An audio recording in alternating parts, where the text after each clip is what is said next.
जगन्नाथ जी अपने भक्त के पीछे ऐसे छड़ी लेकर क्यों दौड़ रहे हैं? जानने के लिए सुनिए ये कथा। जगन्नाथपुरी से कुछ ही दूरी पर एक गांव में बंधु महंती नाम के एक भक्त रहते थे।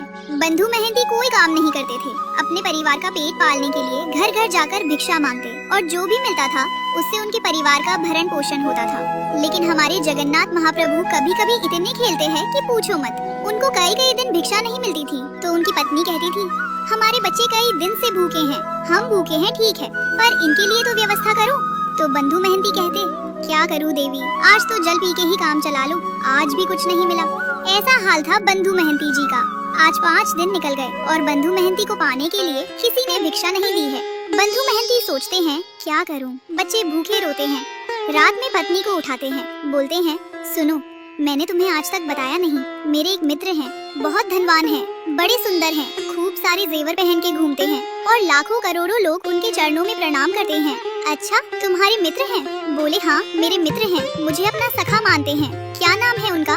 बोले मेरा और उनका एक जैसा ही नाम है, मेरा बंधु महंती नाम है, उनका दीन बंधु नाम है, हम दोनों मित्र हैं एक दूसरे के। अच्छा, दीन बंधु नाम है। देवी, मेरा मन है कि मैं और तुम और बच्चे सब उनके पास चलें, वो हमें भोजन जरूर खिलाएंगे। भोजन का नाम सुनते ही पत्नी इतनी खुश हो गई, बोले भोजन देंगे? बोले दाल देंगे, भात देंगे और साथ में छेना बोड़ा देंगे, आदि आदि सब देंगे। ये सब सुनकर के पत्नी बोली, हम चले उनके पास। चलो, बच्चे सो रहे हैं, मैं गोद में उठा लेती हूँ, फिर चलते हैं। देवी चल तो देंगे लेकिन थोड़ा समय लगेगा। कोई बात नहीं, सुबह तक तो पहुँच जाएंगे। सुबह तक नहीं देवी, 5 दिन का समय लगेगा। पत्नी बोली, 5 दिन कहाँ रहते हैं? बोले एक नीलाचल धाम है जगन्नाथपुरी, वहाँ रहते हैं, मेरे दीन बंधु वहाँ रहते हैं। पत्नी से झूठ बोला है, मेरे मित्र हैं। पत्नी बोली, कोई बात नहीं, हम सह लेंगे, लेकिन भोजन तो मिलेगा ना वहाँ पर? हाँ मिलेगा ना, मेरे मित्र हैं। भोजन की बात करती हो, वो वस्त्र भी देंगे, अन्न भी देंगे, रहने को घर भी देंगे। चलो। और अपनी पत्नी को लेकर के जा रहे हैं जगन्नाथपुरी और रास्ते भर जगन्नाथ जी से प्रार्थना करते जा रहे हैं, हे महाप्रभु, मुझे कुछ नहीं चाहिए, बस मेरी लाज बचाना। मैंने इसको बोला है कि आप मेरे मित्र हो, कहीं आप मित्र बन करके नहीं मिले तो इसके मन में अविश्वास हो जाएगा, और इसके मन में अगर अविश्वास हुआ तो मैं क्या करूँगा नाथ। अब इसी बहाने से अपनी पत्नी बच्चों से कीर्तन कराते हैं। अब तो 3 ही दिन में पहुँच जाएंगे, कीर्तन करो। कीर्तन करते हैं, जबरदस्ती करवाते हैं। अपनी पत्नी बच्चों को लेकर के बंधु महंती पहुँच गए जगन्नाथपुरी। 5 दिन हो गए, चलते चलते कुछ खाया पिया नहीं है पिछले 5 दिन से। बच्चे भूखे प्यासे तड़प रहे हैं। जैसे ही जगन्नाथपुरी पहुँचे, दूर से ही नील चक्र दिखाई दिया, ध्वजा लहरा रही है। महाप्रभु जगन्नाथ जी की ध्वजा देख करके अपनी पत्नी से बोले, देखो वो जो ध्वजा दिख रही है ना? बोले हाँ, उसी के नीचे ही मेरे मित्र बैठते हैं, वो उनके घर की ध्वजा है। पत्नी भी आनंदित हो गई, लेकिन महाप्रभु जगन्नाथ जी का आज तक केवल कथाओं में श्रवण किया था, पहली बार देखने जा रहे हैं। बंधु महंती ध्वजा देख करके ही मूर्छित हो गए। पत्नी ने बड़ी मुश्किल से होश में लाया उनको। अब तो ज्यों-ज्यों मंदिर के पास आ रहे हैं, त्यों-त्यों नृत्य कर रहे हैं और बार-बार नृत्य करते करते घबरा जाते हैं और घबरा कर कहते हैं, महाप्रभु जी, आपको याद है ना, मैंने मित्र बताया है आपको, किसी और को नहीं दिखाना है मुझे कोई प्रचार नहीं करवाना कि आप मेरे मित्र हो। बस मेरी पत्नी को दिख जाना कि आप मेरे मित्र हो, और दिखना भी नहीं, मैं उसको बोल दूंगा आप बहुत व्यस्त हैं, तो बस भोजन प्रसाद पवा देना, इतना करवा देना बस, और कुछ नहीं चाहिए। महाप्रभु जी के मंदिर पहुँचे, जाने कितनी बार ठाकुर जी की स्मृति में बेहोश हो गए। जगन्नाथ जी के मंदिर में प्रवेश किया। महाप्रभु जी के सामने जैसे ही पहुँचे, जगन्नाथ स्वामी नयन पथगामी भवतु में। महाप्रभु जी के जब विशाल नेत्रों का दर्शन और ये आजानुलंबित भुजाओं का दर्शन किया, बंधु महंती नाचने लगे, दौड़ने लगे भीतर की ओर, मानो जैसे महाप्रभु जी बुला रहे हों। देख, मैंने कही थी ना, मेरे मित्र हैं। मुझे देखते ही देख भुजा खड़ी कर ली इन्होंने। कह रहे हैं, आजा गले मिल ले। हाँ, भुजा तो खड़ी की है, जाओ मिल लो। अभी नहीं ना, अभी वस्त्र नहीं धुले मेरे, अच्छे स्वच्छ वस्त्र पहनूंगा, नहा धो के तैयार होऊंगा, तब जाऊंगा भीतर। एक लाज तो बचा ली ठाकुर जी, अब दूसरी, कुछ प्रसाद पवा देना। रात भर बैठे रहे मंदिर के द्वार पर, किसी ने भोजन नहीं पूछा।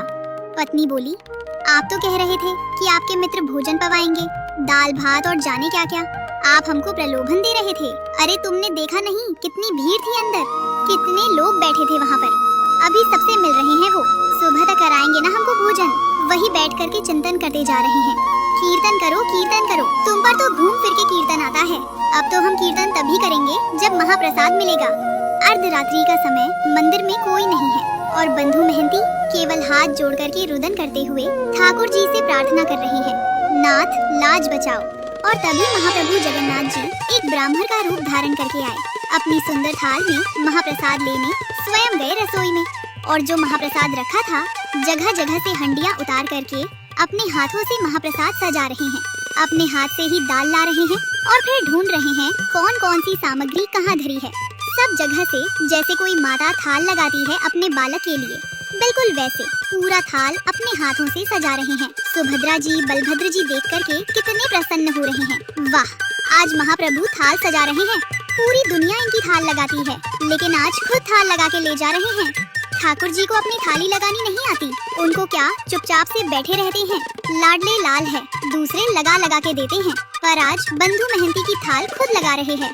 और थाल के ऊपर वस्त्र रख के ठाकुर जी बाहर आए, और बाहर आकर अरे कोई बंधु महंती नाम का आया है क्या? बंधु महंती तो नाम सुनकर के चौंक गया। मेरा नाम किसको पता भाई? पत्नी तो सो गई है। मन में सोचा कोई और होगा बंधु महंती मेरे जैसा, लेकिन देखा कोई और है भी नहीं, अकेला मैं ही बैठा हूँ। ठाकुर जी बड़ी अकड़ के बात कर रहे हैं। ए भाई, कौन हो तुम? कहाँ से आ गए हो? ये फटे पुराने लत्ते पहन के यहाँ से बाहर निकलो, यहाँ से चले जाएंगे भगवान, पर हम ही बंधु महंती हैं। तुम बंधु महंती हो? बोले हाँ। अच्छा, अपना परिचय बताओ। बोले और क्या परिचय है? परिचय यही है कि मेरे पास ना तो घर है, ना व्यापार है, ना संपत्ति है, ना धन है, कुछ भी नहीं है। ठाकुर जी को अपना मित्र मानता हूँ बस। अरे यही परिचय तो पूछ रहे थे। महाप्रभु जगन्नाथ जी आए थे स्वप्न में, और स्वयं भगवान ही कह रहे थे। बोले प्रभु, महाप्रभु जगन्नाथ जी आए थे स्वप्न में। स्वप्न में आकर बोले मेरा मित्र बंधु महंती। बोले 1 मिनट रुक जाएंगे? बोले क्यों?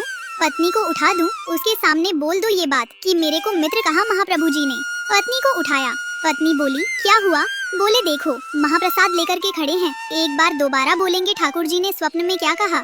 बोले ठाकुर जी स्वप्न में आकर बोले हमारा मित्र बंधु महंती बैठा है बाहर, उसको महाप्रसाद देकर आओ। ये बात सुनकर के भाव विह्वल हो गए। अब महाप्रसाद देख करके तो बच्चे पत्नी खुश हुए, लेकिन बंधु महंती तो ये शब्द सुनकर के ही प्रसन्न हो गए कि ठाकुर जी ने मित्र मान लिया। बोले सुनिए, मेरी तो योग्यता नहीं, मैं उनको जाकर के प्रणाम करूं। आपने मेरी लाज बचा ली। पत्नी और मेरी तरफ से दंडवत कर देना, उनको एक बार हृदय से लगा लेना। बोले कि समय मिलेगा जगन्नाथ जी खुद ही बुला लेंगे, महाप्रसाद पाओ। और सुनो, ये थाल बहुत महंगा थाल है, इसको व्यवस्थित ऊपर पहुंचवा देना मंदिर में। जी हम पहुंचवा देंगे। महाप्रसाद आया, बच्चों ने पेट भर के पाया, पत्नी ने पाया, बंधु महंती ने पाया। बंधु महंती को भूख थोड़ी थी, उनकी तो भूख मर चुकी थी ठाकुर जी की बात सुन करके। रात में बर्तन धोए, विशाल थाल, उसमें रत्न जड़े थे, इतना महंगा थाल। अब वो तो पूरे घूमे आए मंदिर के आसपास, कोई मिला नहीं। बोले थाल किसको दूं मैं? ठाकुर जी की लीला, न द्वार पर कोई है, न कहीं कोई स्थान है रखने का। मन में सोच रहे हैं मैं कहीं भी रख के चला जाऊं तो कोई ले गया तो क्या होगा, तो अपने पास छुपा करके थाल को रख लिया। बोले सुबह होगी, द्वार खुलेंगे तो भीतर दे दूंगा पुजारी जी को।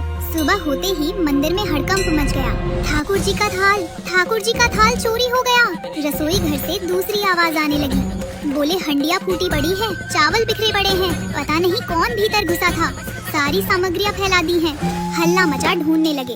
इतने में बंधु महंती के नेत्र खुले, अपनी थाल लेकर के मंदिर में ही पहुंच गए। और जैसे ही इनके हाथ में थाल देखी तो शरीर की अवस्था, वस्त्रों की अवस्था से लगता ही नहीं है कि इसके पास था, चोर ही मालूम पड़ रहा था। बिना पूछे बिना जाने ही मारपीट शुरू कर दी, और जैसे ही मारपीट होनी शुरू हुई बंधु महंती तो नाचने लगे। वाह जगन्नाथ, जय हो जगन्नाथ। आहा जगन्नाथ, रात में तो छेना पोड़ा खिला रहे थे, रात में तो रसगुल्ला खिलाए, सुबह लात घुसा पड़वा रहे हो। वाह जगन्नाथ, तेरी लीला बड़ी अद्भुत है। पत्नी आकर के कहती है इनको मत मारिए, ये जगन्नाथ जी के मित्र है। बोले अच्छा, जगन्नाथ जी का मित्र है, इसको बताते हैं हम। अरे रात में जगन्नाथ जी ही देकर के गए। हाँ, जगन्नाथ जी पे और तो कोई काम ही नहीं, इसको देने जाएंगे। इस पर पहनने के लिए वस्त्र तो अच्छे नहीं है। महाप्रभु जगन्नाथ इसको महाप्रसाद देंगे। इतना मारा कि बंधु महंती बेहोश तो नहीं हुए, पर ठाकुर जी के ध्यान में चले गए। बंधु महंती चिंतन कर रहे हैं, नाथ आप चाहो तो सब कुछ देते हैं, और आप चाहो तो मारते पीटते भी हैं। ठाकुर जी तुरंत गजपति राजा के स्वप्न में गए और बोले मेरा परम सखा बंधु महंती, तुम्हारे लोग उसको मार रहे हैं। अभी जाओ, जाकर के उन लोगों को रोको और उन सबको बताओ उनका दिमाग नहीं चलता, वो स्वयं नहीं विचार कर सकते। जब मंदिर का ताला नहीं टूटा है, मंदिर के अंदर की साकर तक नहीं खुली है, तो फिर भीतर से थाल बाहर कैसे चला गया? अरे मानव को ताला तोड़ना पड़ेगा, साकर खोलनी पड़ेगी, तभी वो किसी सामग्री को चुरा सकता है। पर मेरे लिए कोई द्वार नहीं होता, कोई ताला नहीं, मैं जहाँ चाहूँ जा सकता हूँ। बता दो। थाल वो नहीं ले आया, मैं देकर आया हूँ। मेरा मित्र बंधु मेहंती आया है। राजा ने आकर के सबको रोका। बोले क्यों मार रहे हो? बोले इन्होंने जगन्नाथ जी का थाल चुराया है। गजपति बोले ताला खुला हुआ मिला था क्या? बोले नहीं। बोले रसोई घर में सब सामग्री फैली थी। बोले रसोई के ताले खुले हुए थे। बोले नहीं। बोले भाई जब ताले ही टूटे नहीं तो फिर सामग्री बाहर कैसे आई? विचार किया तुमने? स्वयं जगन्नाथ जी देके गए हैं। जगन्नाथ जी की आज्ञा बता के क्षमा मांगी और महाप्रभु जगन्नाथ जी ने आज्ञा कर दी। आज ही बंधु मेहंती और उनके परिवार का पुरी में रहने की व्यवस्था करो। इनको हमारे मंदिर की सेवा दे दो। आज तक महाप्रभु जगन्नाथ जी के मंदिर की सेवा उन्हीं के वंशज करते आ रहे हैं। तो प्रेम से बोलो जय जगन्नाथ।